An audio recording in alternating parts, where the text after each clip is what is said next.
Okay. I think it's happening. According to the strange AI gatekeepers of the internet realm, according to that sentient AI that's currently running the internet or running YouTube at this moment, we might be live. I think we might be. I think the AI archons have opened the gate and we are present in the physical realm. There we are. Boom. What's up, White Swan? How's it going, everybody? We have gathered together once again in the physical realm. I got to get this little piece of Palo Santo lit over here. You guys know what's going to happen. I'm going to awkwardly burn a strange little piece of wood, and I'm going to click over on Facebook, and we're going to note casually in a semi-humorous way how our live stream on Facebook has already been suppressed. And yes, it has. So here we are, guys. I'm off screen. I'm clicking on Facebook. Facebook is live. We have about a dedicated 1 to 3 followers that show up on Facebook every single time. So thank you to the very small Facebook crew that finds us in the Facebook realm. I'm already drooling on myself, you guys. That's how we know it's going to be a fun night. Let's circulate a little bit of Palo Santo smoke around. Kind of sanitize the local timeline. Thanks for joining us once again, everybody. Hello, grumpy cheerleader. Greetings, fellow weirdos. What's going on? Yeah, hit the like on the way in. Thank you for that, Miss Liz. Or excuse me, White Swan. Sorry. Hello there. Can I be the... Oh, we got Alan Conrad's already volunteering to be the human sex bot in the chat. There you go. Cool. Thank you. Watch out. We might summon them. They usually show up to our stream, so you never know. What's up, Aurora Diamond Heart and everybody else? First off, as we get started tonight, please do share this video on social media of your choice, even if that means printing it out on a dot matrix printer and stapling it to a really weird telephone pole about 3 streets away. No one will see it, but you'll still be sharing it. It's okay. Thank you for that. Anyway, welcome back to the School of Multidimensional Intuition and our strange accidental show we call Strange Communications, live from a realm of pure chaos. And I think over the past... Let's be real. Over the past couple of weeks or so, or maybe just this past week, it's been a little bit short on chaos. So maybe we're going to make it live from a strange realm. But I want to thank everybody who showed up last week for our talk with Mario. Honestly, one of my favorite episodes so far. So thank you very, very sincerely. I hope you guys are hitting up Mario for readings. Honestly, one of the most authentic and cool people that we've had a chance to connect with yet. Tonight, we got something really cool. And I don't know. I think there's like 1 or 2 people that watch this show that follow me on Facebook. Maybe there's about 3 or 4 others that will, look at the posts that we put on YouTube. But when I started this strange accidental show, a lot of you guys know this. The list is getting shorter, though, I will say. But when I started this show, I had a weird list. I had this list in my head of like, damn, I want to do a show and I want to talk to this person. I want to talk about this with that person. And I had this little list kind of made out. And I was, it was kind of getting started right at the beginning of 2022. And lo and behold, we got summoned, which I'm just going to be real. It is rare that I get summoned these days. To like events or conferences. It's rare that I got summoned. I'll be talking about it later, but I even got told I was a security risk for another popular event. So we definitely won't be doing that one this year. But we got summoned out to Gonzales, Louisiana in February of this year, 2022, myself and Honora. And we got summoned out to this very cool place called Haven of Ascension, which is honestly a very, very cool, very beautiful, really well put together little conference center out there in Gonzales, Louisiana. There wasn't too many people there. I think it was one of their first events.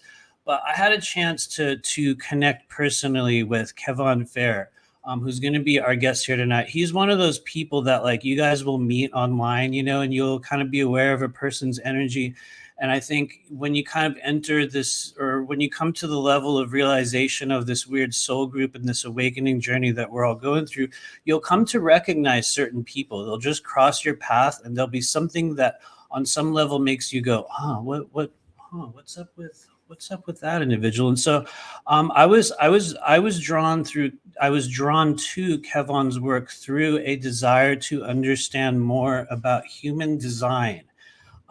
As a modality, as a method through understanding myself, as a method possibly for helping myself understand other people in the work that I was doing for a while. And he already knows I'm going to say this. He's hanging out in the background, but it was one of the ones that I did not connect with. I did not connect with human design, which for a number of reasons at the time, I'm going to be totally authentic. At the time, I think were due to the fact that the very first human design reading I ever had, the person that read it for me had my birth time wrong. So when I first was ever introduced to the world of human design, it was through the wrong typology. It was through the wrong profile. It was through the wrong everything about me.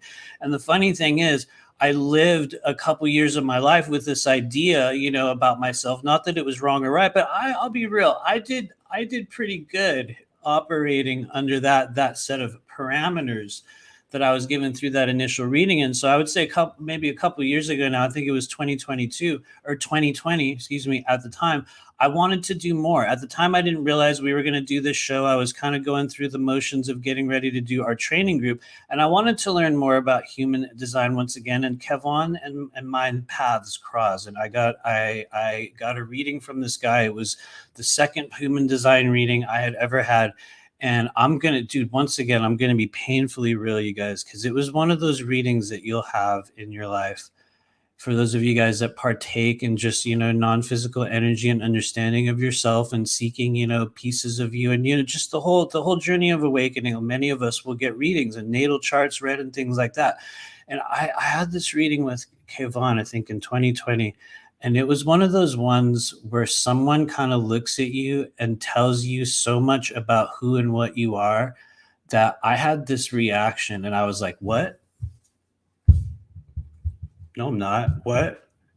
You don't know me. I literally it's like this, the whole arms crossed thing. It was like everything about it.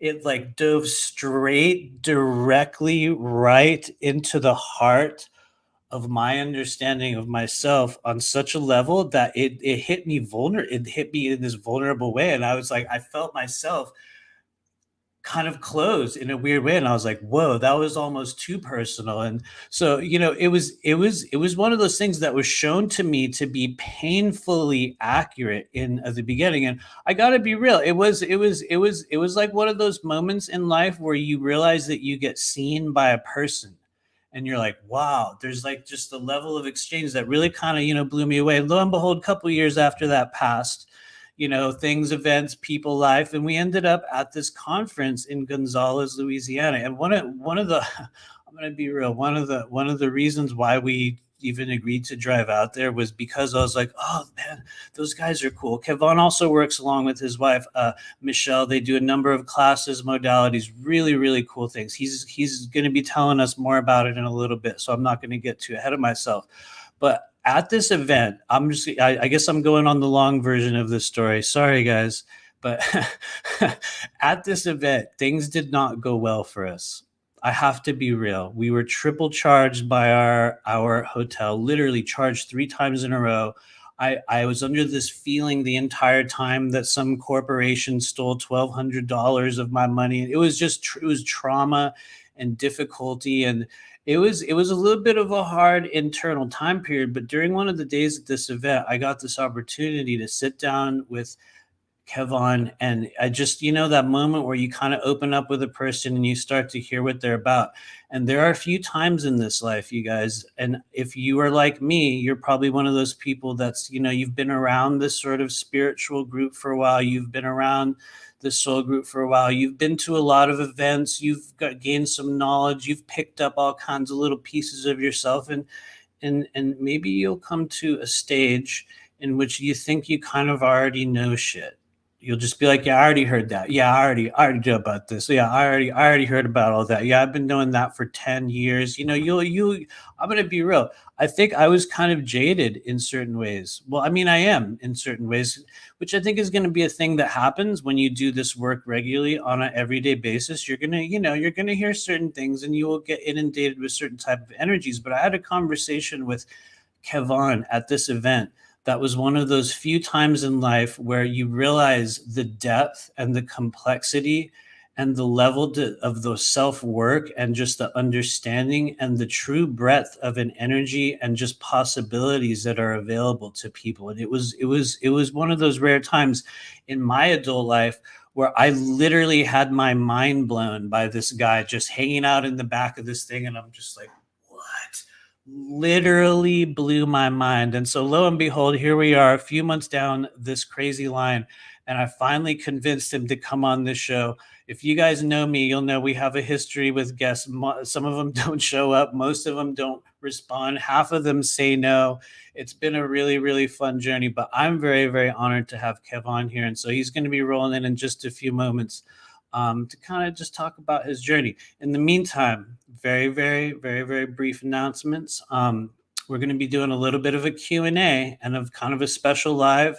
It's coming up on Wednesday. I forgot the date. It's Wednesday. In about 3 days from now, I'm going to be putting a flyer up. But what we're going to be doing is a bit of a Q&A on psychic training, on kind of opening up channels in the body. How does it go? Kind of my process in it. A very, very specific one. It's going to be a thing we're going to be recording live, but we're going to be talking about some of the training programs and the new cycle of educational products. I guess, I don't know if it's a product or a training thing. I'm not sure how to really phrase it, but we have a new educational cycle opening up in the coming months. I'm very blessed that a couple of people are already very, very interested in it, and it's already kind of taken off. We're going to do a little bit of a talk about it coming up this Wednesday. I should know the date, but I don't. And then also we're going to have another show coming up on Saturday once again, where we have another guest coming in. So we got a lot of things going on this month. But that said, I'm going to pause because we're already going on an epic rant here. We're going to pause. Hopefully you guys have some water or maybe some coffee. I have both, just so you know. So grab something to drink. Maybe grab something to smoke. It's probably going to help. If you have any power tools nearby, just place them directly upon your lap, so they're like right there with you, so you have it with you. And yeah, that said, let's bring him in. Hello, greetings, Mr. Kevone. How are you? Greetings. How you doing? Really good, really good. Thank you for showing up on this strange channel. Hopefully I didn't cause you too much pain in like the intro process there. Oh man, no, that was amazing. I appreciate everything. I appreciate you.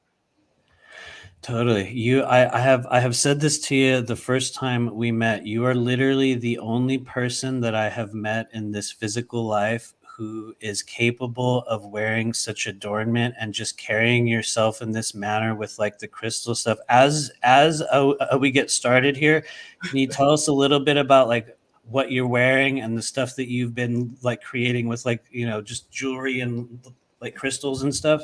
Okay, all right. So I guess you want to get deep immediately. Yes. Just go for it. Go for it. Okay, so I'll start. I guess I can start with. Well, actually, no. I can start with the wand. So the wand. This came about. From a deep meditation that I had. Whew, this was about. Let me see, 2007.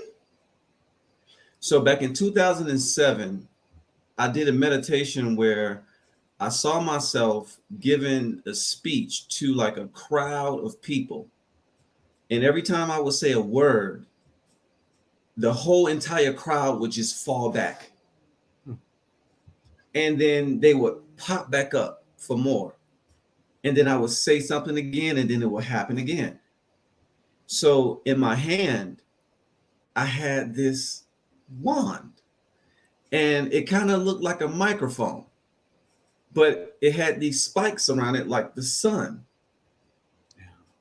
So I kept that image in my mind for just years and years. And then Michelle and I, back in, I would say 2014, we started doing this DNA work where we was working with this teacher, Peter Rogan, and he pretty much helped us to unlock the 12-strand DNA, and who knows what else got unlocked with that. But as soon as that happened with us, we went through his program. I immediately started to get these downloads and these memories just about tools, about just these, what I like to call power tools. So at the time, I was looking for a wand. I was looking for something, for somebody that was able to make something uniquely for me. But everywhere I looked, I just couldn't afford any of the prices. I was just not in the right just financial mind state to where I could really afford things. So I was just on a budget, and it was like the reality was kind of closing down in front of me. And it closed down so much so to where I just was like, well, I'm just gonna have to make this. Nice. Nice. So one thing led to another. I found a guy selling this little main piece, but then I started to just add on all of these little extras, just getting some copper wire and then adding all of these pieces. And then this little bad boy was created. This is my very first wand. Nice. So that's the first one you ever made. This is the very first one that I ever made. And I didn't do it to make it for other people. I was just exploring my own creativity due to what I found out with my human design. It allowed for me to just really let go and to really just explore my creative expression. Yeah. So, boom, the wand was created, right? The wand was created. So next, the crown. Yeah. Because I only started doing the crown thing after 2018. Around the same year, I kept doing these tarot card spreads for myself and figuring out what will my future be at the end of the day. Yeah. And the card that kept showing up, and I mean this card showed up over 3 times, was the Emperor. Interesting. I love the Emperor. I used to not love him, but I do now. Anyway, go on. Very interesting. So I'm like, the Emperor. So every time I would see this Emperor, I would see him with his little crown on, and I was like, man, if I'm going to be the Emperor, I got to have a crown. Yeah. Because the Emperor is, and what I've learned about just the energy of the Emperor is not about ruling thing. It's about connecting. Yeah. It's about responsibility. It's about your relationship to the elements and I like to just say to all things, right? Yeah. So becoming the emperor of my own reality, and that kind of felt good to me. But I needed a crown because I can't be an emperor without having a crown.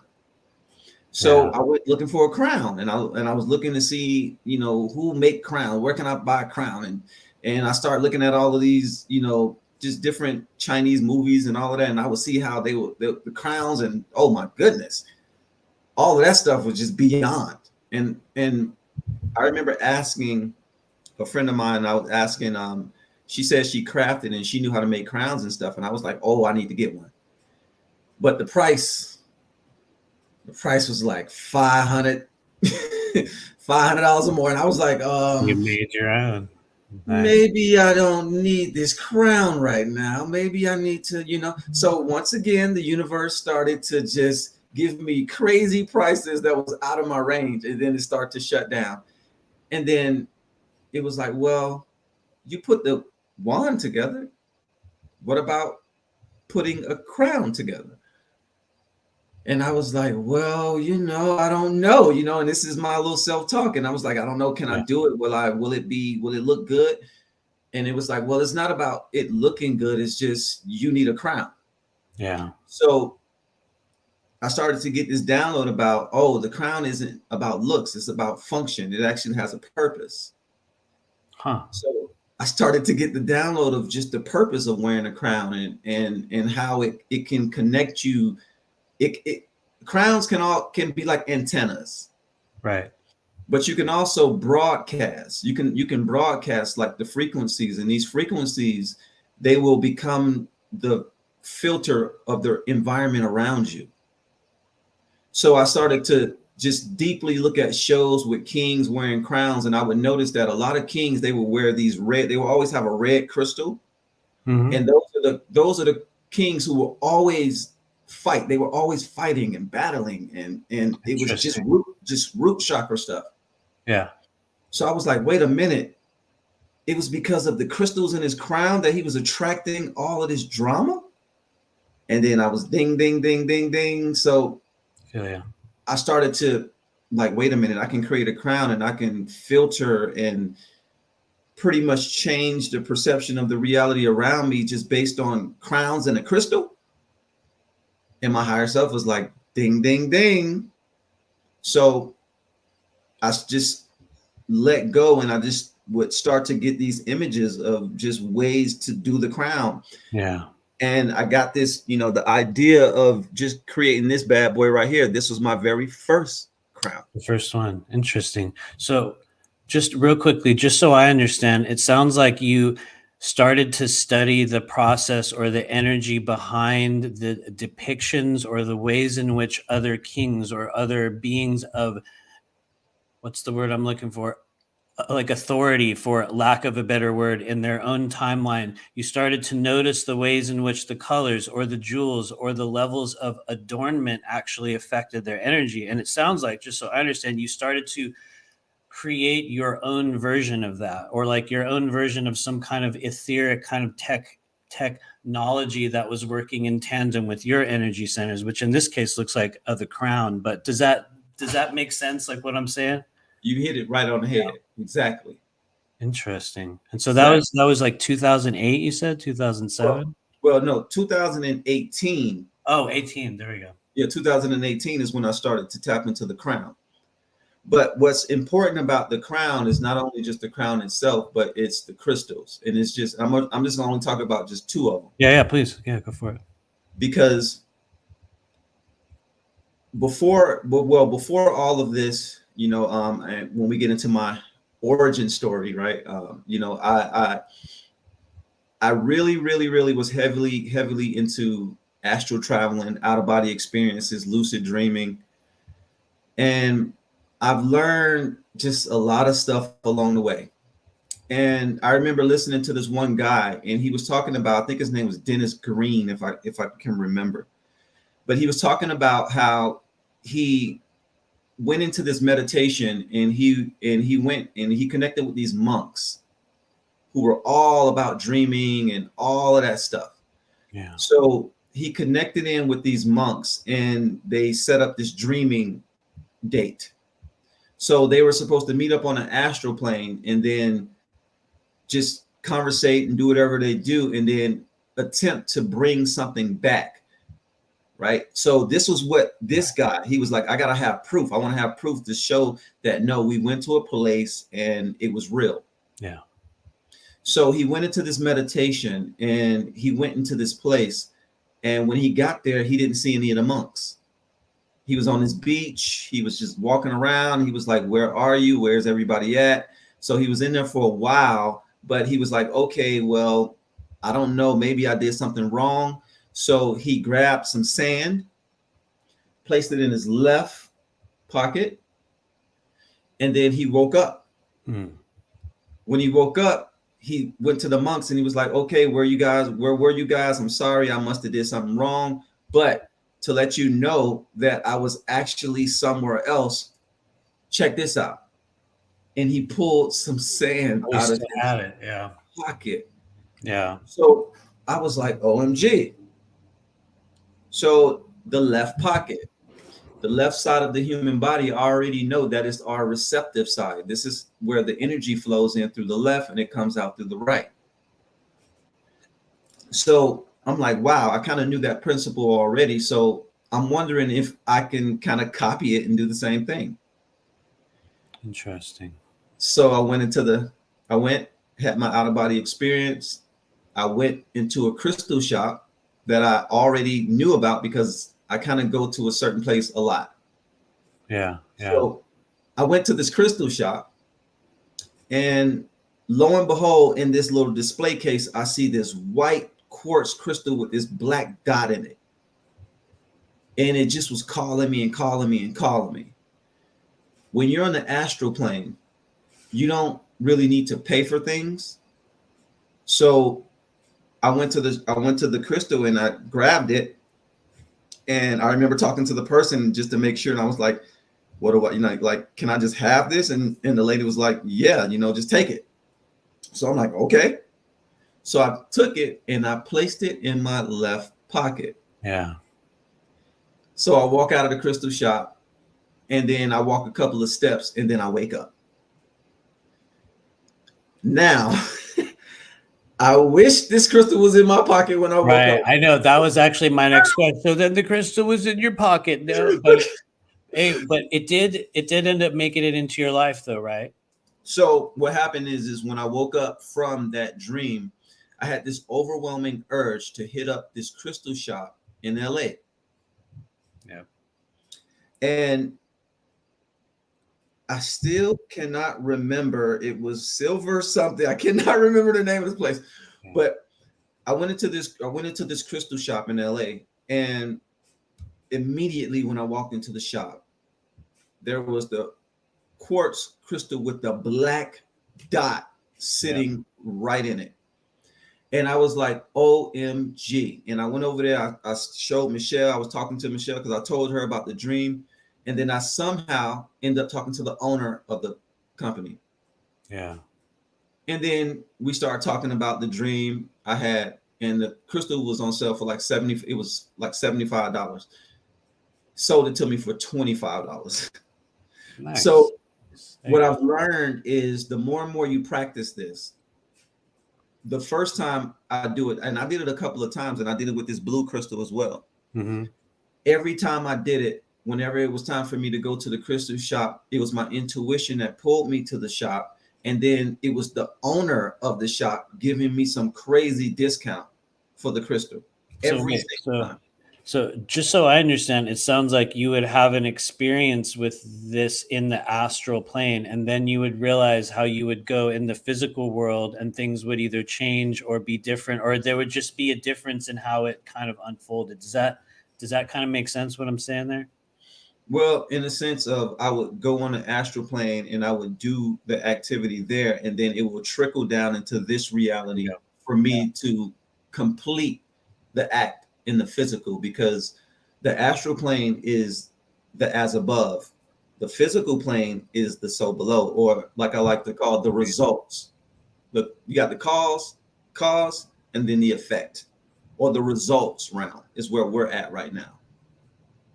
Interesting. Yeah, I feel that. Huh. So this was your path to the start of the process of like making these, whether it be crowns or crystals. I know that was kind of my first exposure to you online, whereas I would just kind of be scrolling through on like Facebook, and I'd be like, damn, who is this? What is this guy doing?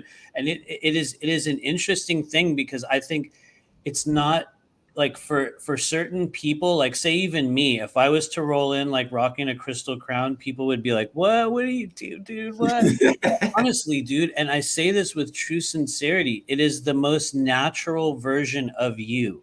It's like just the sight of it, it's like, yep, that's totally it. And so it sounds like you had to go through a lot of work with maybe, what's the word, kind of merging with that emperor version of yourself, which to me, at least from my limited point of view, the emperor to me is us taking full ownership over who and what we are, amongst many other things. He might also just be the guy who's paying for the party or in control of it all, but as a path, he's taking full ownership over who and what you are. So it sounds like you made key realizations over kind of what it was you were doing here on earth. And this is me awkwardly transitioning over, because one of the things that you do here on earth is as what we might call like a coach, whether it be a mystic, whether it be a healer, whether it be a professional intuitive. And if you can, hopefully this is an appropriate transition into that, but tell us a little bit about how this work is the thing that you do on a daily basis, or what is it that you do rather on a daily basis?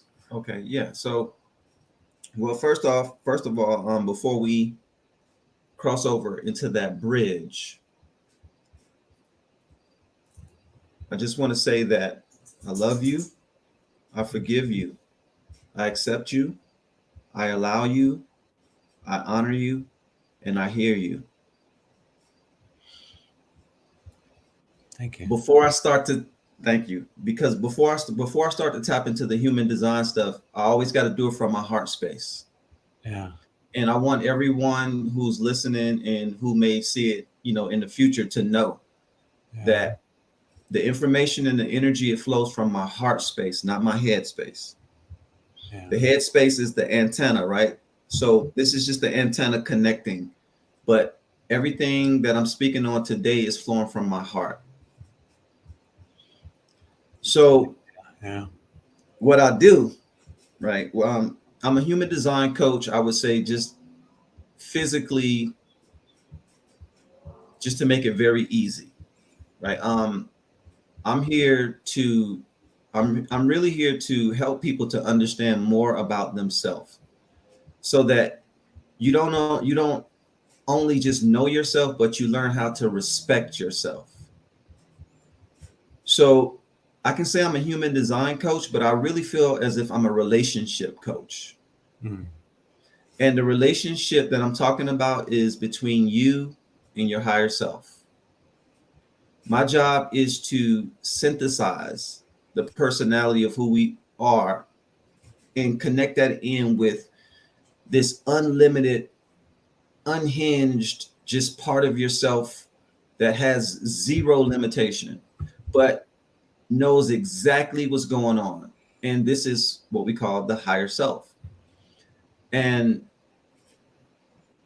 being in this business to where for the past 13 years, this is what I've been doing. I've been connecting people in with their higher self and helping them to just see the world just from the actual viewpoint of where they are, as opposed to what their parents told them, what their teachers, politicians, celebrities. Humanity has kind of flown off the rails a little bit, right?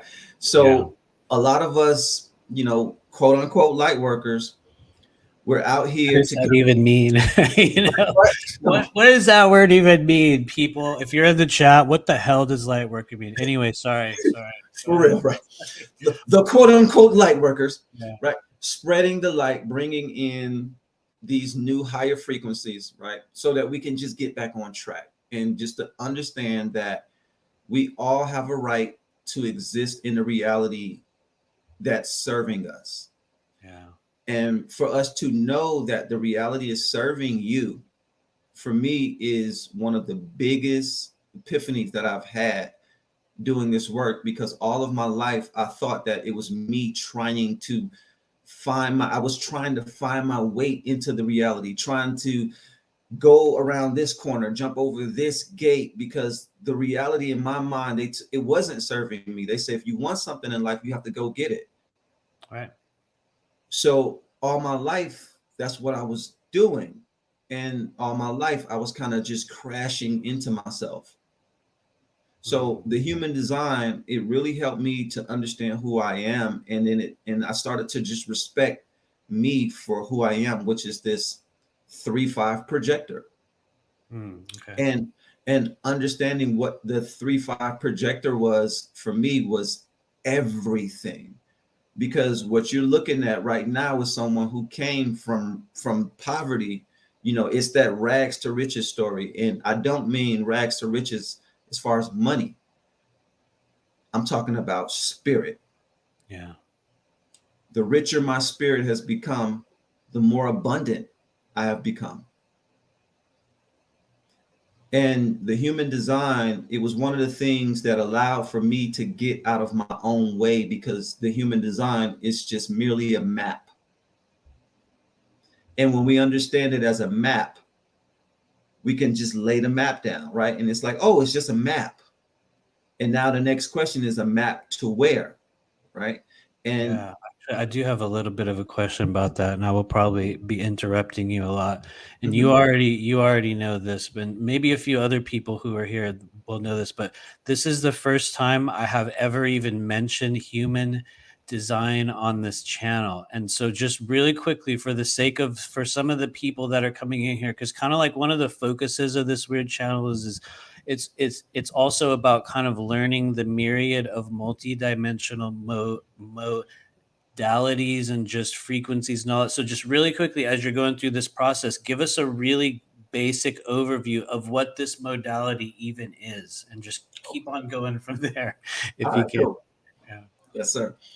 So the human design is a mixture of, or a synthesis of, the I Ching, the astrology system, Kabbalah, and also we would say numerology, and did I say the chakra system?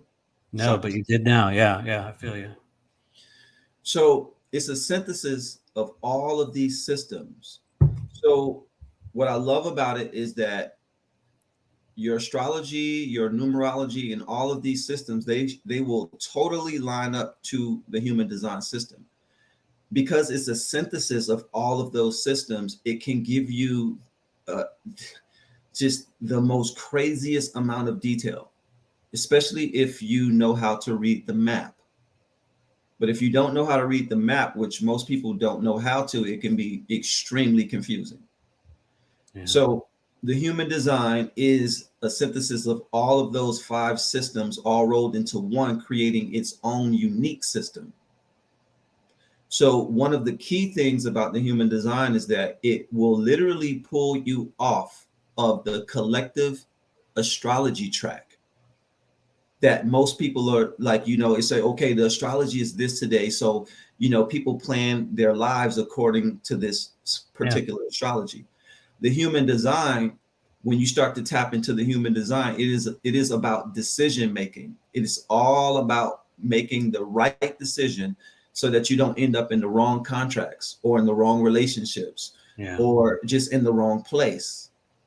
So because it's such a localized system connecting to the individual, it pulls you out of that collective rat race, and it literally effectively creates what I like to call these reality bubbles. And this is the true sovereignty that everybody is looking for.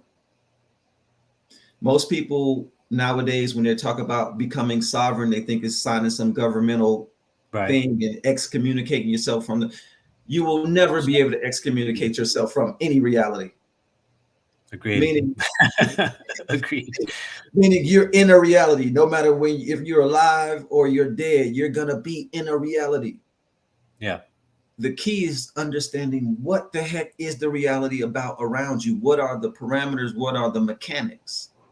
So just so I understand, it sounds like in part human design is a system for helping you understand your personal, what's the word, parameters within your version of this reality. Does that Yes. make sense? I'm just trying to make sure that I understand it, because most of the time I'm like, I think I'm getting this at times. Yeah. Perfect. Yeah. So yeah, the human design, it will literally, like I like to call it, I call it the actual flipping of the poles. So we've been living a reality based on our egos running the show and our egos trying to make things happen. But our egos is just kind of along, it's just along for the journey. So within a tarot, when I studied the tarot, I never studied the tarot to do divination readings. Right. I tapped into the tarot because the tarot is a story. It is. Oh, whoa. Okay. Thank you for saying that. It is literally a story. Yep. It's a story. And the very first card, the Fool, you have the man, and then you may have the dog, right? Yep. The dog is the ego personality. The man is that higher self energy inside that's kind of driving the vehicle. And it's just so deep how they only show that little ego dog thing one time. Right. He's only there in the very, very start of the journey. And then it disappears. It disappears into the journey itself, right? Because the ego, this is the journey of the ego becoming enlightened to become the actual man. Yeah. So it's deep, man. It's super duper deep. And I learned just, just studying this human design and just experimenting with it. It really started that tarot journey for me. And everyone that I speak to, it kind of starts that process for them too. And it's been a beautiful process just watching so many people grow.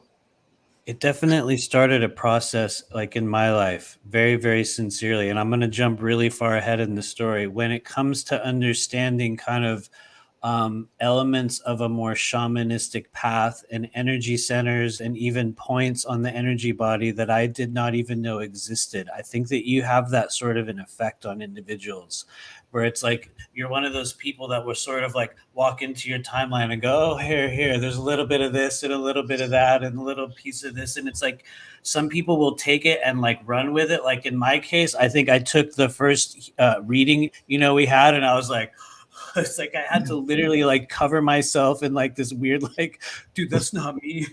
That's not what it was so me. And then, a couple of years later, with the understanding of some of the stuff that you and I talked about with the Carlos Castaneda work and the path of the shaman. And anyway, I'm going back and forth between beginning and end. But so as a human design coach, as a mystic, as a teacher, whatever you want to kind of call it, how did you know that you were even supposed to be doing this? Like, how did you get started? I know like when you and I met, you had talked about some sort of dream life experiences and certain kind of events that had take place. But tell us a little bit about how did this journey even start? How did you know this was what you were going to do? Okay. Dang, that's a good question. So I didn't know this was what I was. Anyway, go ahead. So, well, all my life, I kind of knew, I kind of felt that that I needed to talk to people, and I like talking to people one on one. I love helping people to kind of get through things and to see things in a much brighter light. So I was always big on that. I knew that whatever I was going to be doing in life, I needed to be helping people. So I kind of knew I was gonna do some kind of coaching, but I didn't know how I was gonna get into it because I didn't graduate from college. I didn't do certain things because I was running and living a life that had nothing to do with none of this stuff. Right. 3D rites of passage. 3D I rites. totally get you. Oh, I yeah. don't have any of those either. I quit all mine. You know what I mean? I was like, why am I even here? Right. Yeah. Anyway. So before all of this started, I was actually a manager in a strip club. Nice.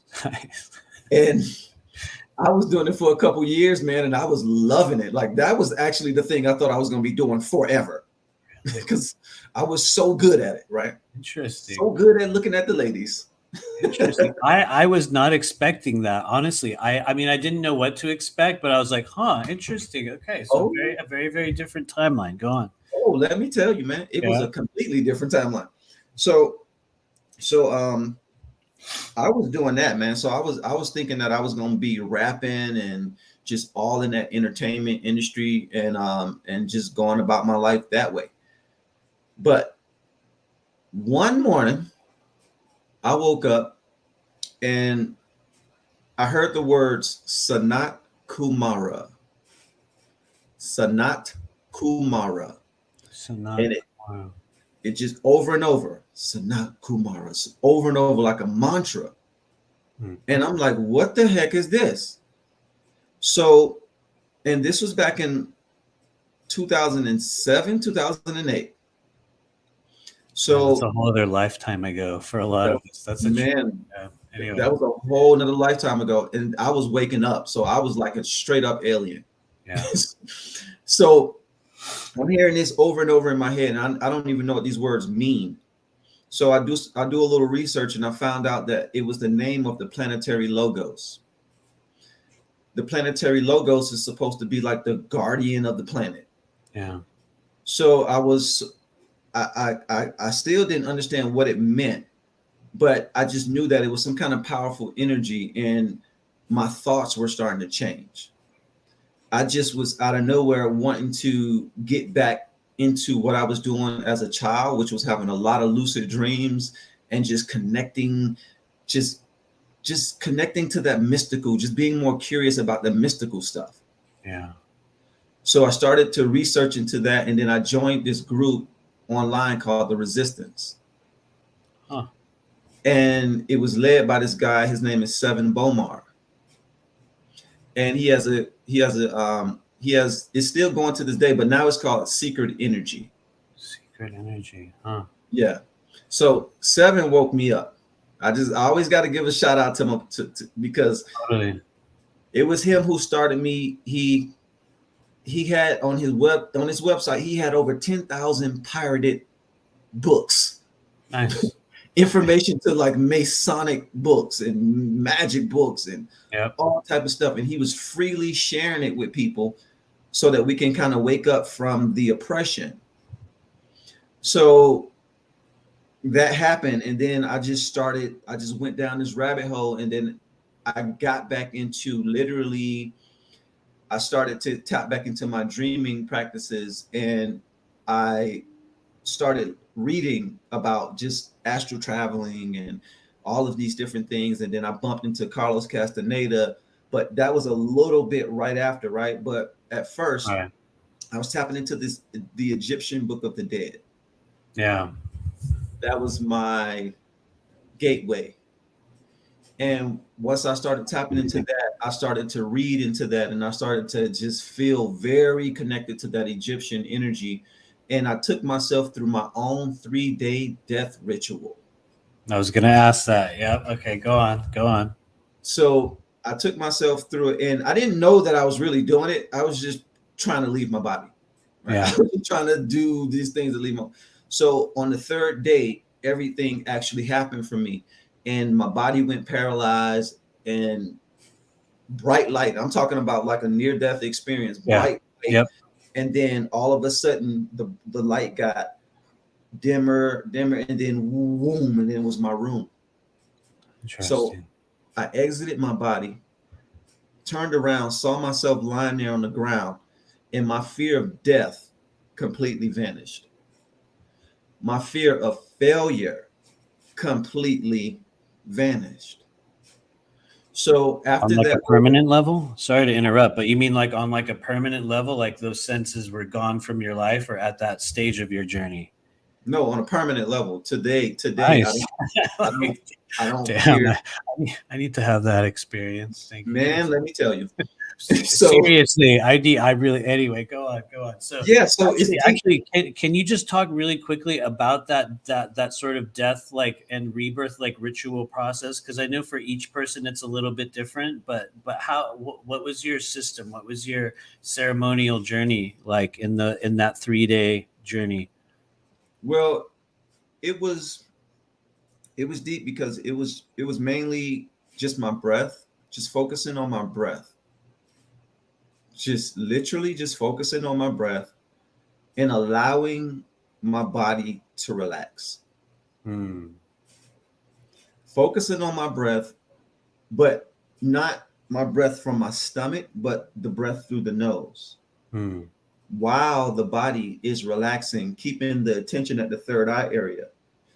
Eventually, you'll go through a natural paralysis, which is what the body does every night. Yeah. So if you can stay conscious through this paralysis, you'll actually be going through what people go through when they physically die.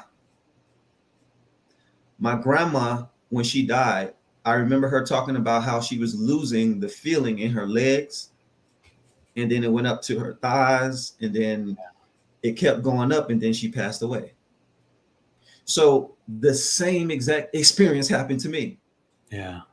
It went all the way up. So you go through all of these psychological tests as it's going up, because certain parts of you is it feels as if it's shutting down, but it's not. So you have to stay breathing consciously at the third eye and nose area, or else you can get pulled into what's happening kind of in the lower realms. Yep. So that's what I did. And it took me 3 days because I kept breaking the trance. Yeah. Because when it got to my heart, I couldn't feel my heart beating no more. Yeah. So I panicked. And I then think I I've like, had experiences like that. And like right as I got to the heart, it was like I was conscious that I was no longer like breathing or something was moving, and it would literally shoot me all the way back in. And it was like I realized I'm not even, very similar. But anyway, go on. Which I think for a lot of us that attempt to do out of body travel, and you can definitely speak a lot more to this than I, but it does seem like one of the common stopping points. Certain things or sensations or feelings will occur within the physical body, and some of us will allow it to go past, and others will like me. But yeah, anyway, go on. Yeah. straight up. But in that little tight feeling right there, that's dealing with that. This me going through that helped me to get through that fear of failure. Yeah. You see, like when we think that we're not going to make it to a certain thing, we tighten up, or we can't have, or it's like the dream is too grandiose. So we tighten up and we never make any moves. So it allowed me, I had to loosen up, right? I had to just let go. Yeah. And trust that the reality isn't really out to kill me. You see, that's the biggest lie that was told to us, was that this is a world, this is the survival of the fittest. Ooh, We are. I have a question about that. I'm sorry. I always interrupt, and some of you guys out there are going to be annoyed because Matthew asked this question to a lot of people, but you just said a thing. Do you think this is like a prison planet, this Earth experience? Are we on a prison planet? Are we sentenced like to Earth? Did we get stuck down here? What's your real feeling on that? Okay. Oh, I have a very strong feeling about that. So I went through this on so many different levels, and I feel like the mushrooms explained it the best. I kind of agree, actually. But anyway, yeah. So the download that I got, right, about the whole prison planet. So first, this is why it's so important to understand who you are. So when you were a child and you were under the wings of your parents, you couldn't go out when you wanted to go out. You can't really say what you want to say. You can't really do what you want to do. So you feel as if you're imprisoned. Are your parents really imprisoning you? No, not really. You're young. You don't really know what you're doing. You will go outside and run in the middle Actually, of the yeah. street. Like you'll do something crazy as a child where you will kill yourself. Children are known for doing stuff like that. Yeah. So the biggest download that I got was that we are what you call the children of the divine. And if you are a child of the divine, aka gods and goddesses, who have the ability to create reality at will just with a thought, will you allow that child to have free reign within the manifested universe to just go buck wild? So when a child is upset and throws a temper tantrum, oh, here goes Saturn and Jupiter. Yep.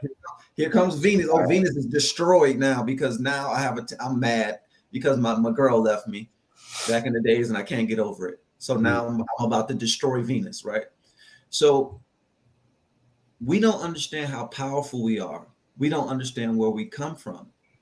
So it was told to me that it's not so much as a prison planet, but it is a training ground for gods and goddesses. Oh, nice. And I was in the military, so it's boot camp. And in boot camp, you don't like it. You don't love it. You want to hurry up and leave it. But while you're in boot camp, you are learning some of the most profound lessons and connecting with your fellow brothers and sisters. Like it is such a beautiful, connecting, toughening experience. This planet is pumping out gods and goddesses. I agree. And in order for you to become a god or a goddess, you have to become all things. You have to understand that you are connected to all things. That, yeah, you having an attitude crying in the closet, it will still affect the reality outside. There is no running from the world. Yeah, I agree.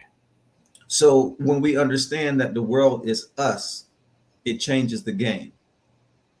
So the download that I got to go with this so that we can all understand, it was called the reality of the three mirrors. Mm-hmm. Okay.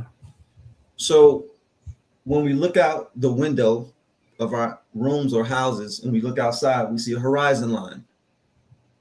When you follow that horizon line 360 degrees around yourself, you realize one thing: your center within this huge circle.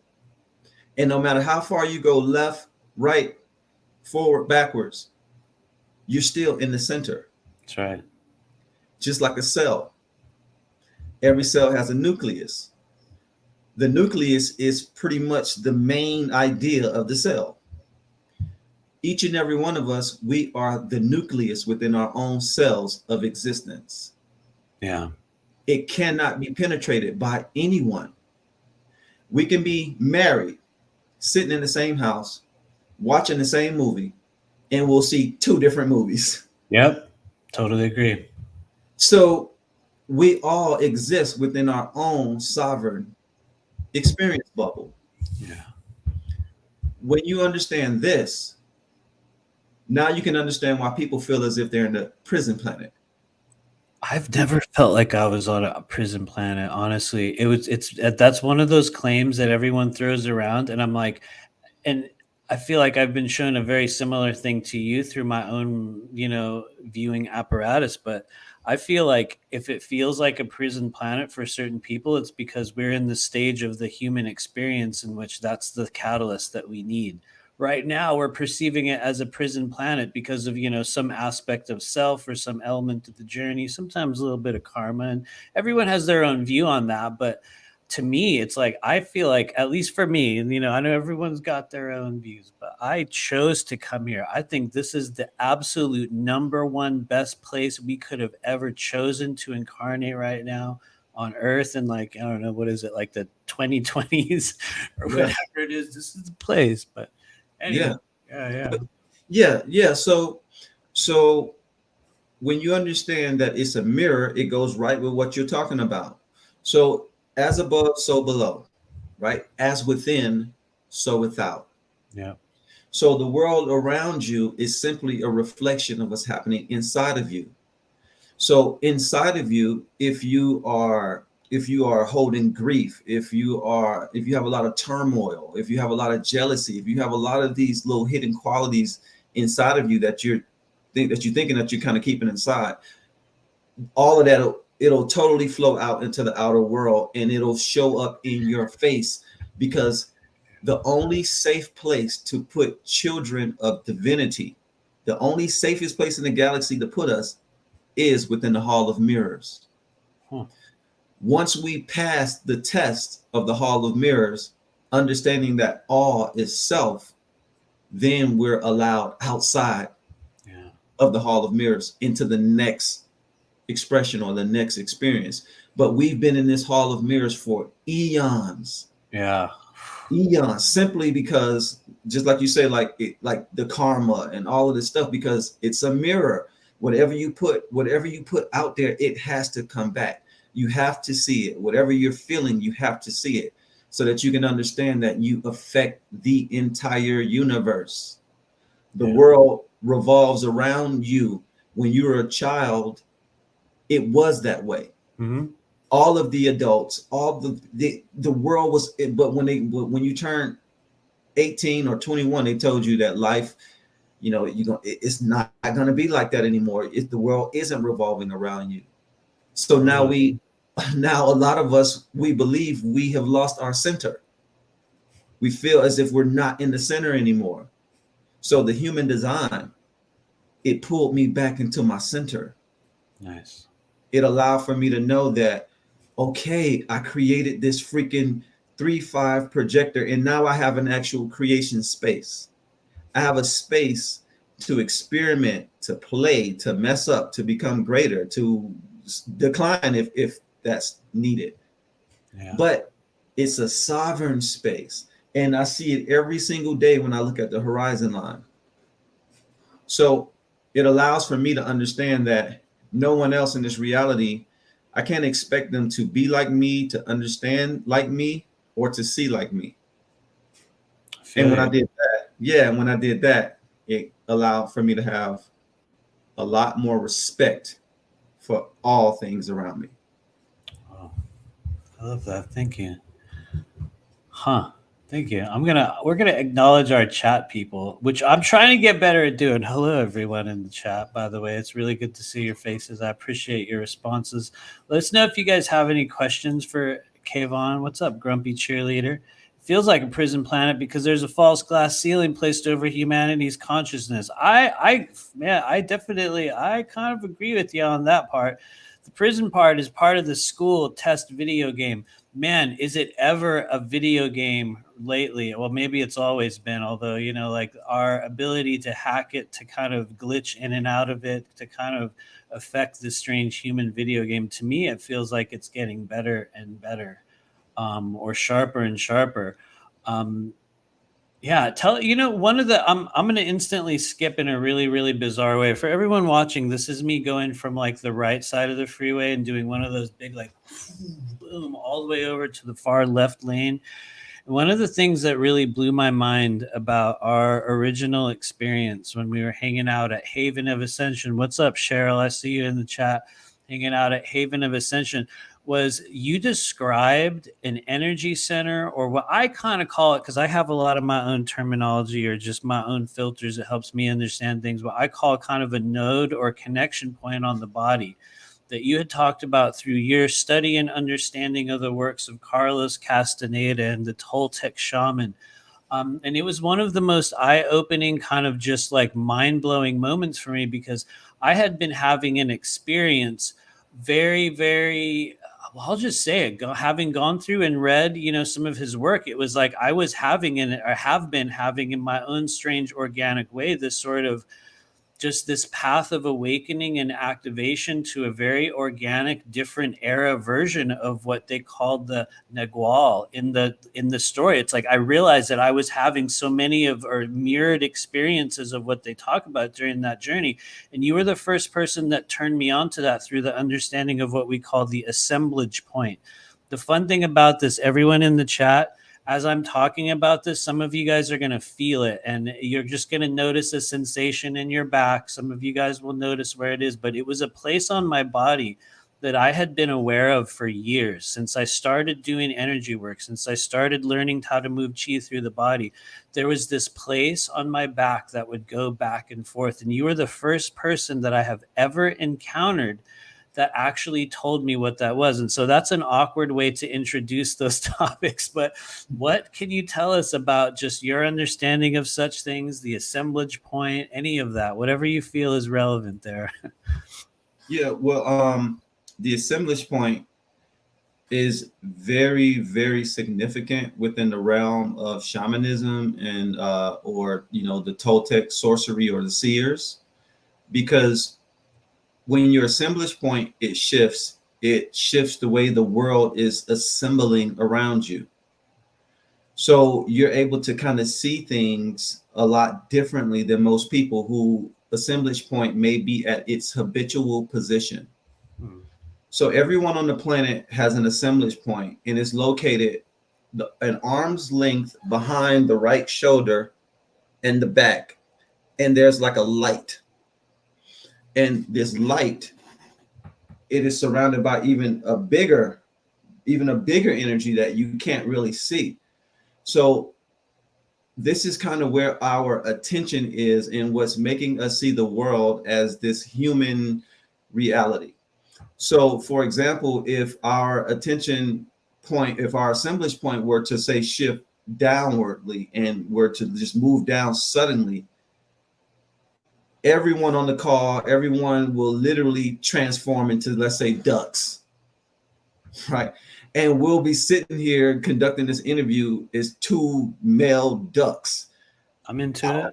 I'll have a crown on, you have glasses on. It'll be the same us, except we'll see the reality as a world full of ducks. So a lot of people who are getting labeled as schizophrenic, they're able to kind of shift their assemblage point. Their assemblage point is kind of shifting at will, and it's not habitually staying in its same position. And because they have no training, it's jarring, and it just messes with their personality, and they can't ever really gain a grip on it.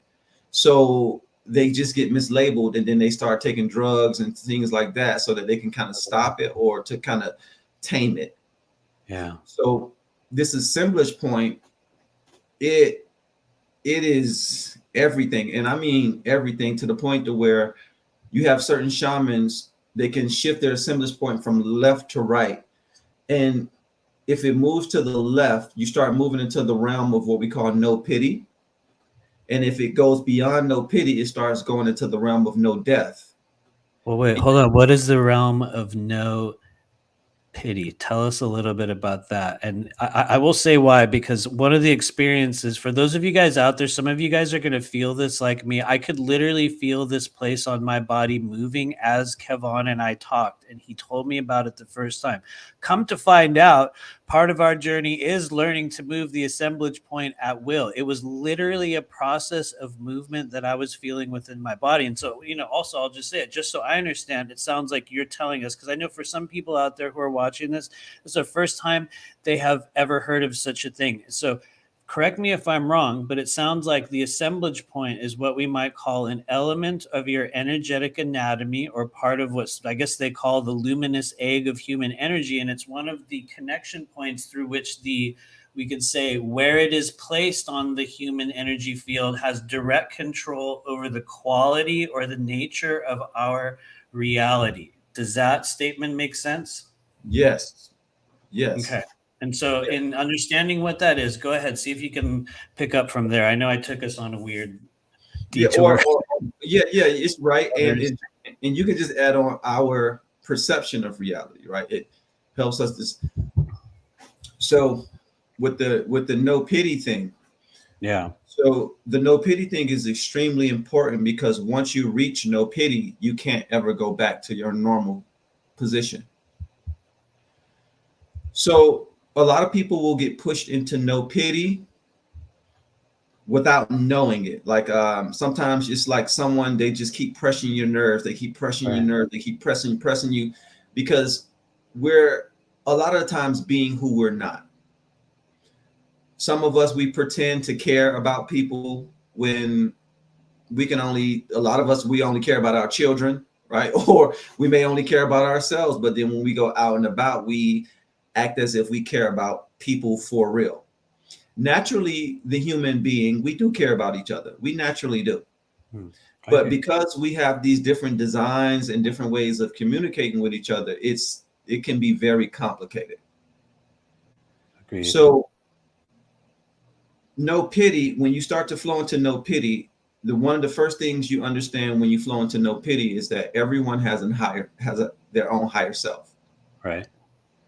And having pity for someone, it has a way of exacerbating the victim and villain mentality. Agreed.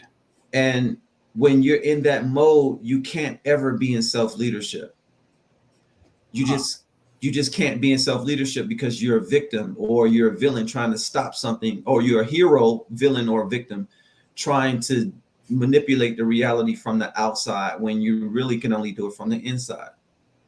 So no pity, you'll reach this zone in this area. And some of us, we experience teachers growing up who have no pity. And it's that one mean teacher that will fail you if you don't do what it is that, and she has no pity. It's like she does not care, but she's the greatest teacher in the school. She's the best one, winning all of the awards. And it's because she's not pitying you. She's allowing you to tap into your greatness. She knows that no one is created to fail, really. This is what no pity teaches you. No one really here is created to fail. It's just we experiment a lot, and we may do things that may not be right for us, but we're here to learn, and we're here to expand and to rise above it. Right. So flowing into no pity, it brings you into the energy of allowance. And once you're in the energy of allowance, you actually feel free. You actually allow, like you actually experience true freedom when you're allowing people to be who they are. When Yeah. you're To go allowing through yourself what to we be do. who Yeah. you are. Yeah. Yeah. Huh. So it sounds like, because I think for some people that would hear this wavelength or frequency of no pity. Wow, it's so hard for me to say certain words. That's so awkward.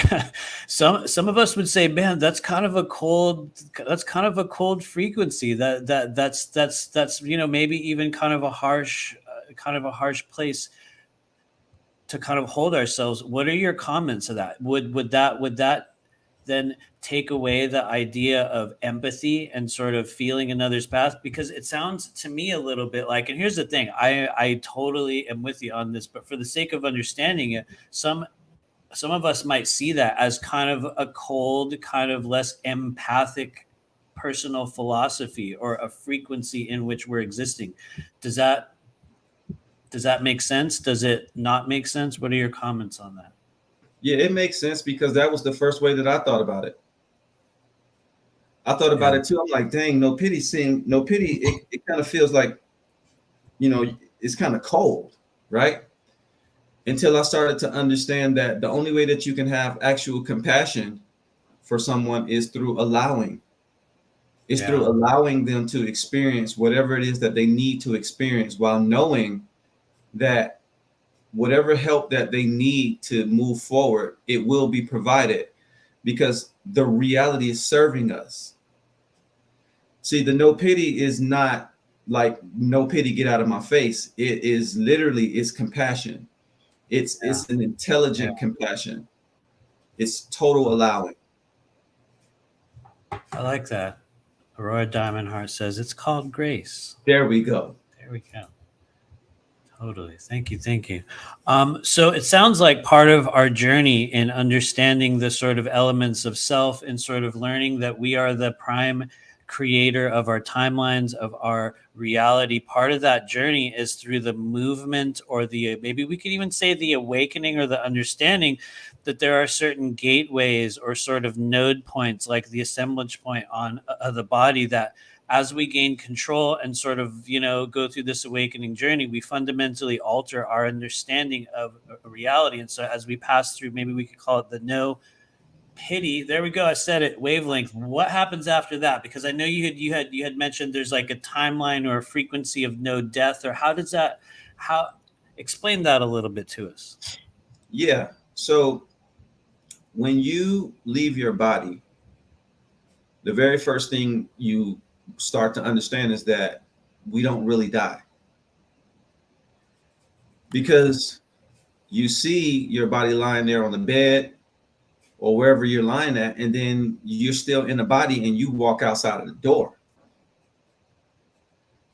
So when you see that, right, in that, like, it registers in your body, and it's it's so hard to explain, but it just changes you. It changes you, and you start to realize that, wow, there really is no death.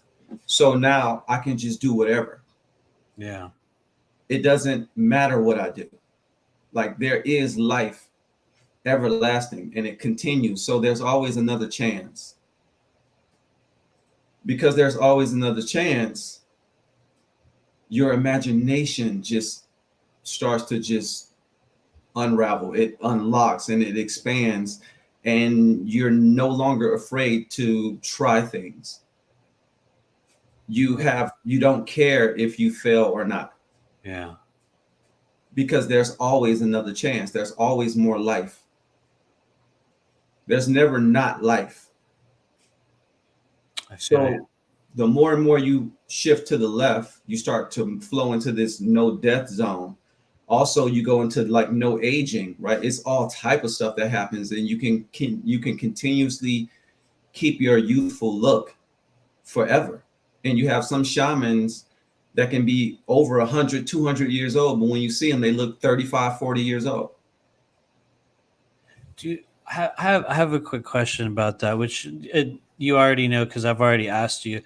But for the sake of everyone else, I think that people are going to come on to some of this knowledge. They're going to look at the works of Carlos Castaneda. They're going to read some of these books, and they're going to realize that certain elements of their life have been kind of following this path organically. Because one of the things about me, when you first kind of, clued me into all of this info, is that I realized that I had been experiencing many of those things, the changes in appearance, a weird thing where like sometimes you're very old, sometimes you're very young, the manner in which you would use energy, the sort of ways in which you would sort of change, and even down to the extent, and this was a thing they talked about in the only book that I read, but the one that I really followed, even the sort of connecting with non-physical beings that they would call the allies, and the manner through which they would either wreak havoc or do great things in your life. It was like, in you turning me on to that information, it helped me understand that those were forces that were organic. It was like I was organically going through that process. Do you think it's possible that others would be having a similar experience just by kind of hearing about the stuff that we're talking about here today? Yeah, most definitely. I feel like a lot of us are going through these experiences, but we're not having no one really just talk to us about it, because this stuff was locked into the lineages of these shamanic families, and they would just spread it, to their own people. But this is a human experience, right? This is divinity awakening. So any one of us can spontaneously, I feel, kind of flow into these frequencies, because it's like monkey see, monkey do. When one person accomplishes it, it goes into the collective, and now we can kind of download that. Yeah. I feel you. I'm going to ask you a couple really weird diversionary questions. Are you ready for that? Let's go. And then, ladies and gentlemen, let us know if you have any questions for Kevone. Otherwise, watch out, you guys. We're going to go on a really weird, meandering, strange journey.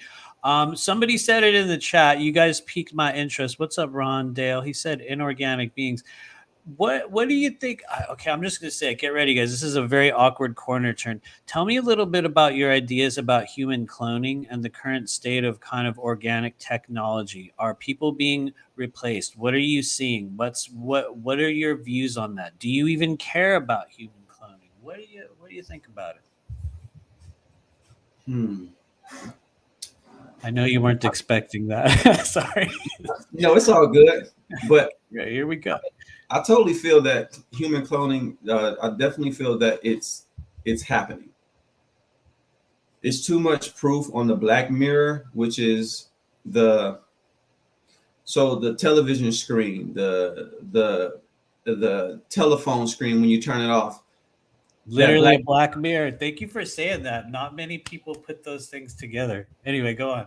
Yeah, so the Black Mirror, it gives us a lot of hints into like the kind of underbelly of what's kind of happening in our reality.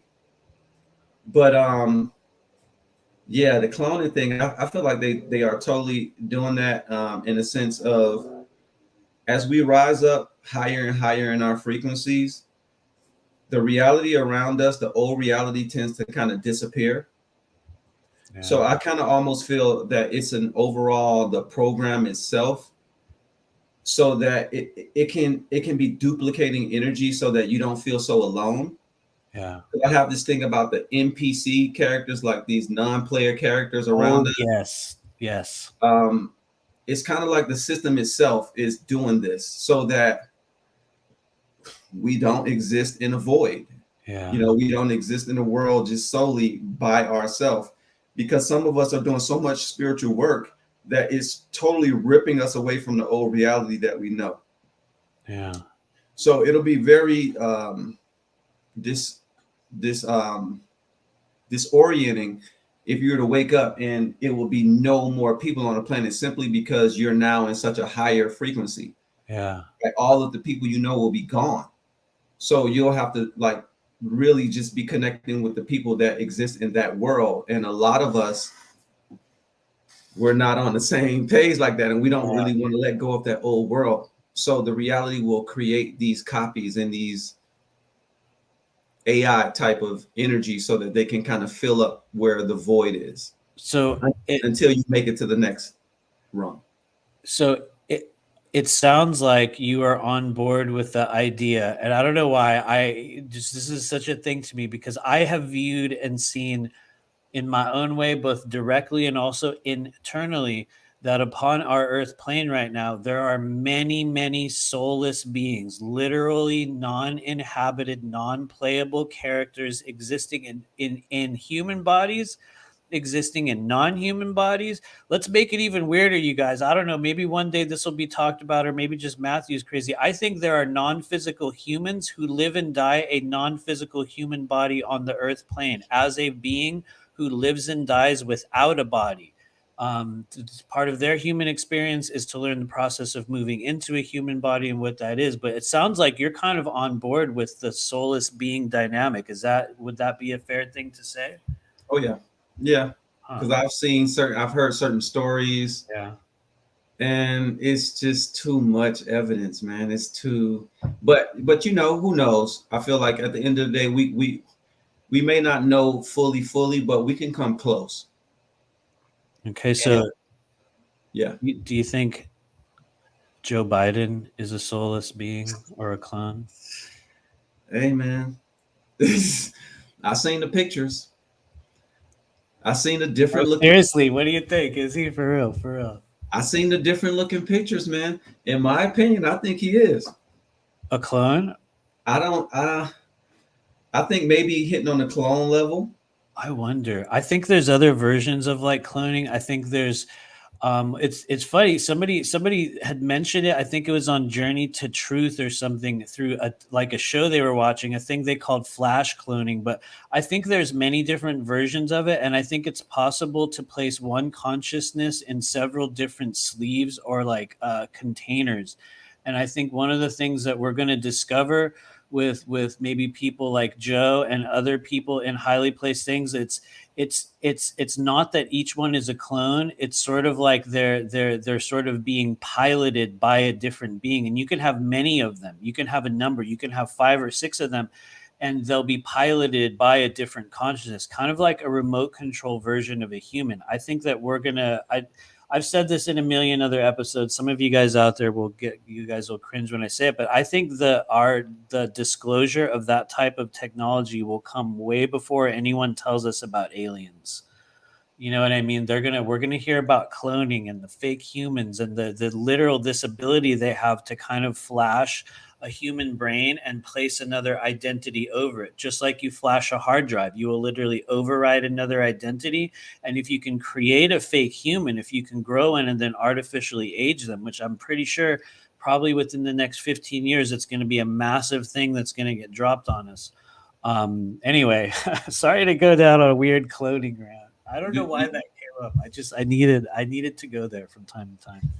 Well, if you check out the show The Westworld, I saw the first season, which was awesome, and then I lost the ability to watch television in general.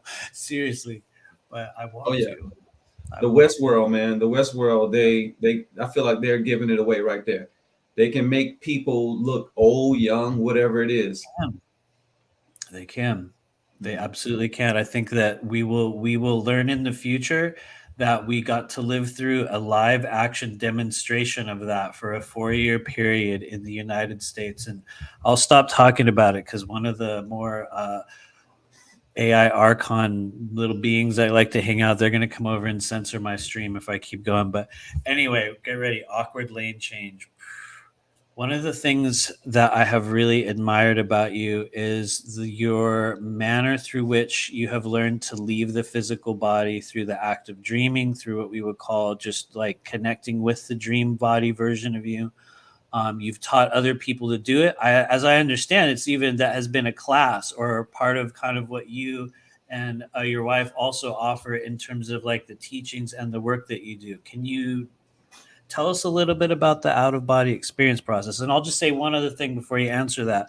I do believe firmly that we are in the stage of our human journey where, as we learn to leave the human body, we will fundamentally redefine our understanding of what we call the extraterrestrial phenomenon, or the, just the process of meeting with, what we would call aliens, or just, any of those kind of outer space kind of timeline things, we will realize that they're inside us. I think we're in the stage of our human journey where everyone has the ability to kind of learn that. But tell us a little bit about your journey with that stuff. Yeah, and now once again, the question is about what the outer body experience is. That and your process of active dreaming or whatever else. I ask really cumbersome, long-winded like questions, so you can grab onto any parts of that feel relevant, and you can even make a whole other question out of what I asked and answer it in a whole different way, or you could totally change the subject. Chances are nobody will actually notice. But anyway, go ahead. Well, speaking on the outer body experience, I feel like the reason why I've been so active with it is because of how important it is when in creating the world around us. Yeah. So dreaming is so important because dreaming opens the door into the fifth dimension. The fifth dimension is imagination that you can feel, aka fantasy. So when you're on the astral plane, you're pretty much living the fantasy. Agreed. And when you start to have these OBEs, the more and more you do the OBEs, the more and more the things you do in the OBE realm, it starts to flow down into this world. So you start to gain this ability to kind of reshape the world around you physically. So I've just been on this whole kick of seeing how much I can change the world around me. Like, how much am I really co-creating the world, or am I doing it at all? Right. And I really found out that I'm really, really co-creating the world around me, like every day. Yeah. With every dream, with every out of body experience. So it is so important to understand, because the only way you're going to be allowed to actually ascend into the fifth dimension and beyond is if you can leave that body and you can go into that other realm, and you can control your impulses, you can control your mind, your sexual energy. You train during this lifetime so that when it's time for you to exit, you actually exit into the higher spiritual plane and become a cosmic citizen. Yeah. So the ascension process, essentially. The ascension process. The ascension process, I was told when I had that OBE for the first time, is when I started my ascension process.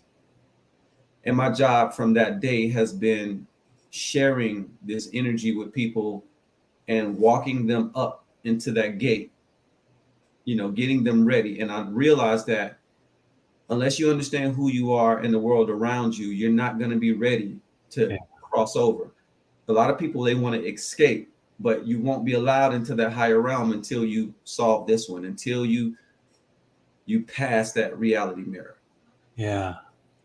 I have a question about that. It's kind of a basic question, but I think within our spiritual kind of soul group, it's kind of one of the number one buzzwords, the ascension process, 5D, 4D, the strangeness of that sort of awakening journey, and the idea that, and this is where I want to get your opinion on it. A lot of people are holding on to the idea that during this physical human lifetime, there's going to be some big solar flash or a light in the sky, or this big boom, or something's going to take place, and we're all going to, snap and move into, or like the aliens or like the blue avians are going to roll in. Dude, the Galactic Federation's going to send out an astral email. We're all going to get it, and suddenly snap, we're going to go into a new Earth timeline, and we're going to move into fifth density. And I know that I'm describing it in somewhat of a sarcastic way right now, because I think it's been a little bit overplayed. There's that idea. And then there's also the idea that I think a lot of other people hold, that the ascension process takes place upon your sort of what we might call physical departure, the actual physical death from this world. And so we have two viewpoints. We have what we might call, the solar flash ascension timeline, and we have what we might even call get ready, we might call it the biblical ascension timeline, because wasn't that what took place? If you want to filter it through that version, you know, he physically left the body and went to another plane. And so that said, what's your view on that? How does that play out for people? Is it individual? What do you think? I think it's definitely individual, and that it happens in all of those ways, because all thoughts are true. No thoughts are neutral. Yeah. So for me, I had a big light hit me back in 2016. There you go.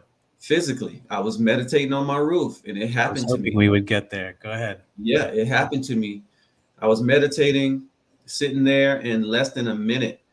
I wasn't even in deep meditation. I was moving my energy from the lower chakras to my third eye. When I got to the third eye, a plane started going over my head. And at that point, I had already known that the reality was my reflection, and that every time a plane appears, when I'm going up in my consciousness, it's a sign that I'm taking off, just like a plane taking off. Huh. So this plane was taking off, but then it never went away. And it kept circling over and over. So it kind of broke my concentration, and I opened my eyes. And when I opened my eyes, some light, a bomb or something dropped from the cargo of the plane, and this big light exploded. Wow. And it happened so fast, I couldn't run back in the house. So I just allowed it to hit me, and it disintegrated me pretty much. Yeah. And then it rewrote me back into the reality, 99% as my old self, with 1% of the ascension wave in me. Interesting. So now when I go into meditation, my body feels very wavy. Yeah. I don't really feel as solid. And since then, this happened in 2016. Yeah. And since then, everything came online. Everything. Crafting ability, my knowledge about crafting, my knowledge about energy, just so much so many empty spaces just got filled in, and it's still happening to this day. Yeah. It's becoming more and more of this ascension energy myself. And so it definitely happened to me in the physical, but I feel like it can also be a metaphor for the light going off inside of you. Yeah. And forcing you to completely change, right? And to transform into something that you never thought that you possibly could accomplish. Yeah. And then for the people who can't change, or they don't want to change, I feel they get kind of taken out of the reality, and they shift from a different perspective. Yeah. Interesting. Why do you think so many people had experiences like this around 2015, 16, and 17? Because I know you and I talked a little bit about this, and I've also talked with a number of others, both through this show and through the work that I've done. And one of the things that a lot of us that kind of are going through, whether you want to call it an awakening journey, whether you want to call it an ascension journey, whatever kind of new age label you want to add to it, maybe we could just call it the discovery or the remembering of self. A lot of us seem to have key experiences. Some of us would call it a symbolic death, a kind of a rebirth journey and activation between 2015 and 17. Why do you think there's a theme there? What do you think that's about? I think Dolores Cannon said it best when she talks about the different waves of awakening, and I just feel like a lot of us were, some of us, we were on that wave. Yeah. Some people are on a new wave now, but it was definitely people on that wave around 2016, between, like you say, 15 and 17. It was a definite wave of energy that was of certain people. We kind of had to get a quickening. Yeah.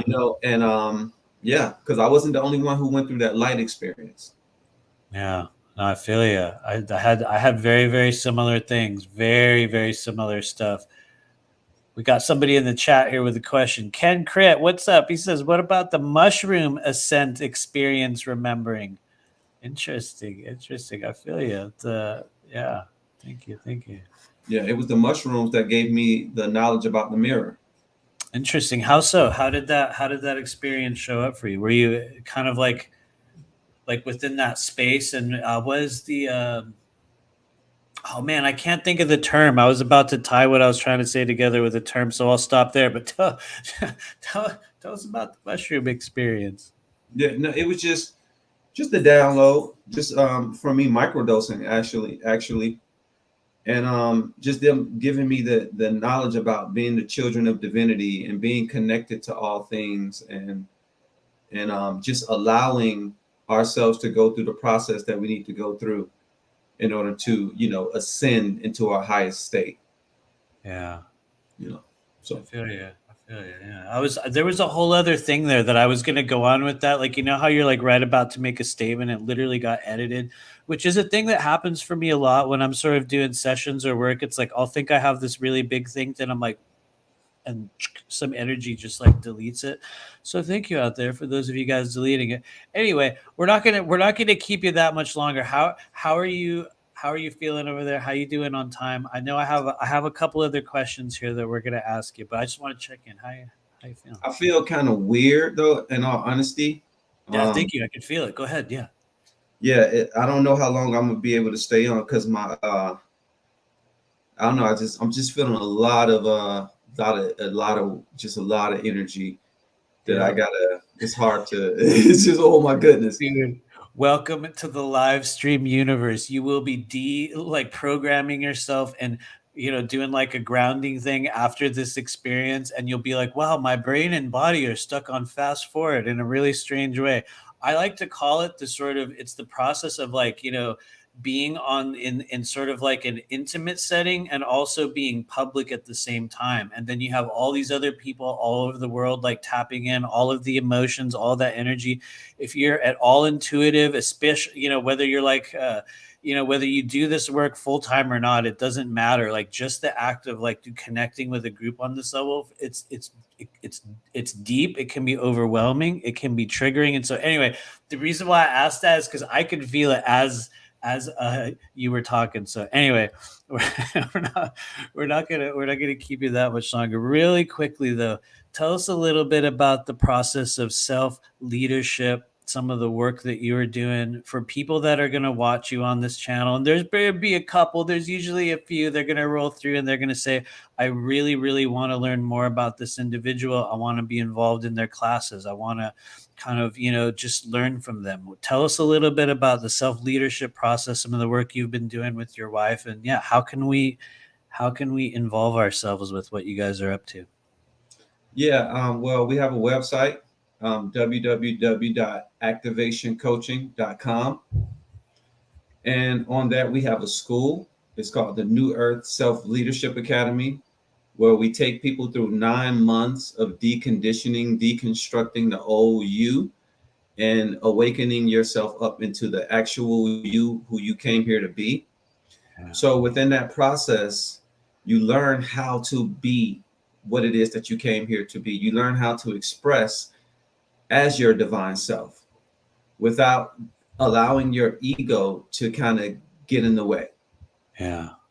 So I'm not sure if you have to do www activation coaching or activationcoaching.com, but you know, the human design process, it is, I feel like, one of the leading energies, modalities out here to bring us into our divine individualism.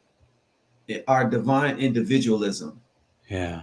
This is what the human design was told to me, that it was bringing us into divine individuality. And in order to operate in the fifth density or the fifth dimension, we have to understand the individual that we are, so that we can understand how we connect to the whole. Yeah. Every painting has multiple colors, right? So we each represent a specific color within the cosmic painting of life. Yeah. The human design brings us into the knowledge of what specific color you are. And in order for you to be that, you have to be self-led. You cannot be like anyone else. Yeah. And it helped me to understand that I have something to give. I have something to share with the world. And to know that each and every person has their own specific human design, it is amazing for me to just to realize how multi-dimensional just creates this created God source, the creator energy is, to create all of these different people and for us to have all of these different missions. Yeah. But for us to still be the same, right? Within that difference, within this individuality is the greatest paradox ever. Agreed. Agreed.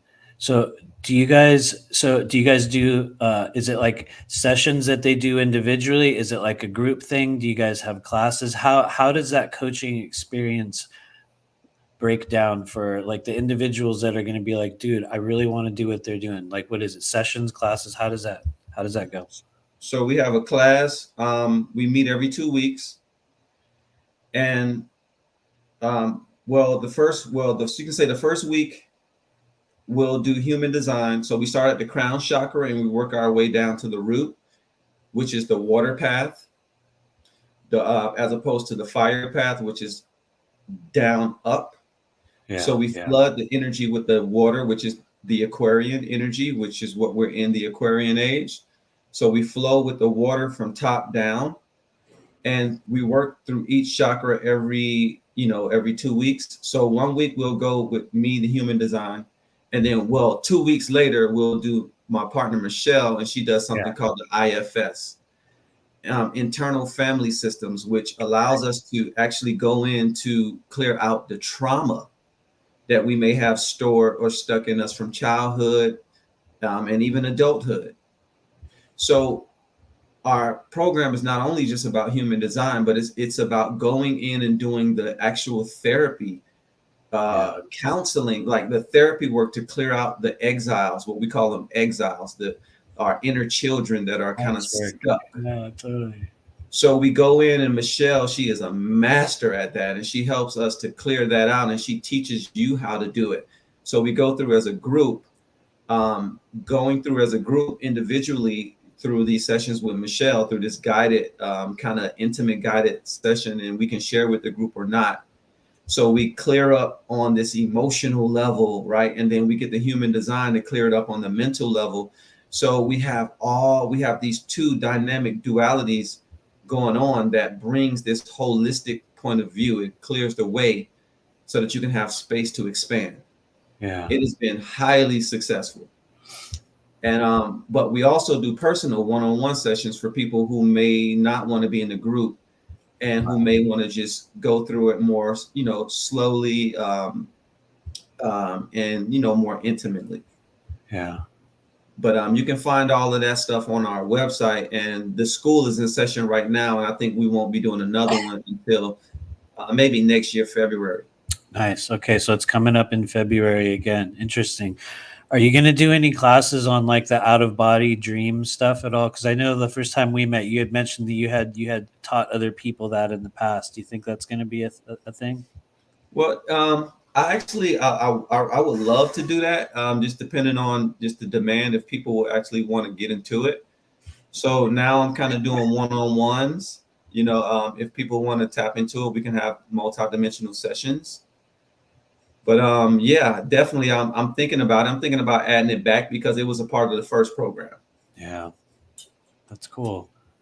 Why do you think there's people that are showing up in this soul group and like putting together these classes and these schools and these academies and the such and such? We got the school of multidimensional this, we got the activation coaching, we got star seed this or that, we have any like combination of like spiritual terms, and now it's a school. What do you think that's about? Is this like a golden age of like energy and like a discovery? Is it a fad? What are your views on that?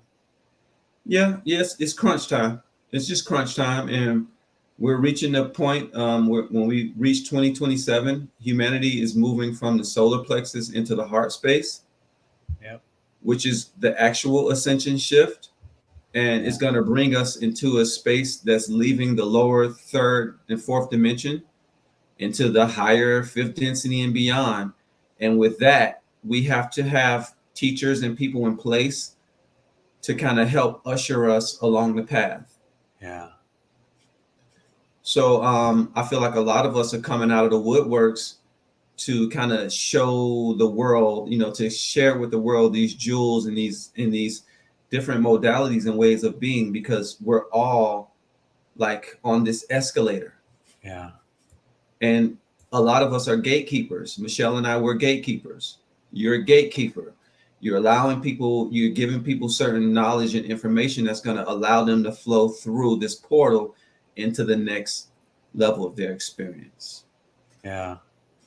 I agree with that, and I think to make it even more simplistic and cheesy, I think we are, and I have said this many times, but I think we're at the stage of the human movie of that journey where it's like suddenly one day there's this knock at the door, and maybe it's your higher self, maybe it's your guides, maybe it's those other versions of you, and they're like, "Hello, Mr. Fair, we need you. This world needs you. The humans need you. This timeline needs you." And the ones that are willing to step up, the ones that are willing to put their, like their life on the line to actually, do the work, to show up, to, to actually do the parts work and the shadow work. I think that many of those are the people that are stepping forward and sort of bringing this, just this new frequency. Other people called it like a kind of like a golden age, or like what was the other word? I don't even like remember all the terms that people use to describe it, but I think we are literally living in that now. And I think people like yourself and Michelle, I would like to think, myself on some level, I think that this is an example of like people that have a legitimate frequency, a path, a sort of an actual piece of themselves that they are kind of offering out to the world. I think this is the best time we could have ever chosen to be doing such things. And so anyway, watch out. I'll go on and it'll get more and more awkward. But for those of you guys watching, please do get a hold of Kevone at activationcoaching.com. I look forward to hearing when you have another kind of program starting up. And thank you for hanging out with us. Do you have any final words? Is there anything that you need the humans to be made aware of before we roll out the door? Yeah, just be love and allow. Allow. Be love, be love, be love. Thank you. Oh God, I love it. Thank you very, very sincerely for being here on this strange journey. And I'm going to go ahead and pull you off screen as we prepare our descent back down to the earth plane. Thank you everybody for hanging out today. We made it under 2 hours. That's a hell of a journey. And I want to thank you, big thank you to Kevone. Thank you for being here, you guys, and thank you for watching this. If you have not already subscribed, please do so. I have this weird feeling, you guys, we can get to 10,000 subscribers by this time next year. Not that that's necessarily a goal that I have, but I just want to see if it can be done. We got all, somehow we almost made it to 6,000. So thank you all those of you out there that continue to subscribe. In the meantime, we're going to be back on this channel live on Wednesday. Here, get ready. I'm gonna awkwardly see what date Wednesday is, because it looks like Wednesday is the 7th. We're going to be back doing a brief live. I think it's Wednesday the 7th. Yeah, we're going to be back on Wednesday. We're going to be doing a little bit of a Q&A about the training programs we have coming up.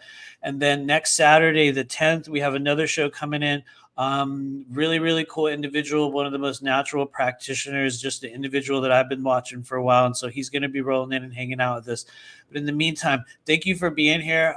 Thanks for hanging out. I feel really good and awkward. I have a lot of throat energy here today. And usually I think that's a sign that for those of us in the chat, there are matters, there are energy, there are words that need to be spoken. So for those of you guys that hang out on our channel in the coming days and weeks, be expressive. Let your voice be heard. Let your emotions process. One of the things that happens when we connect with the group over the lives like this is that everyone's sharing energy. Everyone's like tapping into this wavelength of collective consciousness. And what you're going to find is that when you sort of open and close with an intention, it can actually change the way your week goes. It can change the way you feel. And so our intention here as we close this, for those of you guys that hung out to the end, is for clear, virtuous communication to be heard and also to hear others. And so anyway, watch out. I'll go on, and we always linger on our way out the doorway. In the meantime, we'll see you guys in the coming days. Thanks for hanging out, and live from the School of Multidimensional Intuition, and I guess the multidimensional trailer park. Pick up your trash on the way out, grab your folding chair, and we'll see you guys in a few days. In the meantime, stay out of trouble. Boom.